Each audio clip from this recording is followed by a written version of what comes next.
Peter Yates, who produced and directed the picture. Here you had an already successful play. You had a small cast, a small production, excellent actors. You must have thought all your Christmases had come at once, didn't you? Well, it's the kind of job I try and find myself, you know.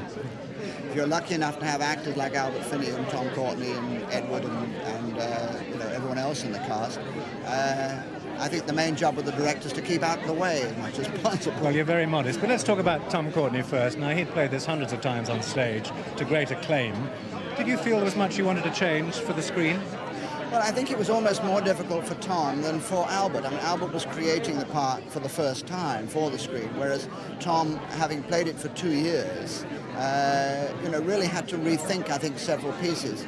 But Tom is the kind of actor who gets so involved with everything he does that he said he found it very useful to have a new actor playing Sir, because after all, the character of Norman is really completely tied up with getting Sir onto the stage, with looking after Sir, and so therefore he takes quite a lot from the actor who's playing that character, in this case Albert Finney.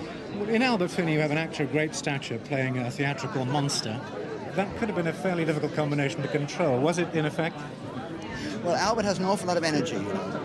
This was frankly, the attraction to me of casting Albert in the role was that I knew that this would bring to the role an enormous amount of energy and vitality.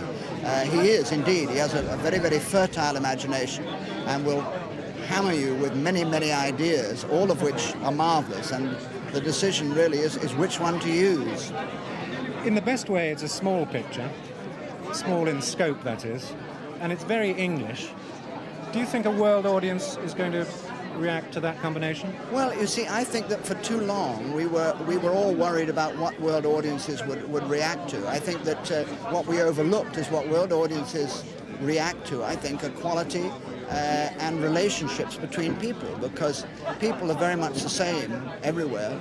And I think that recently with films like Gandhi and Chariots of Fire, we've seen that films that may be thought of as being very English are really appreciated outside of England.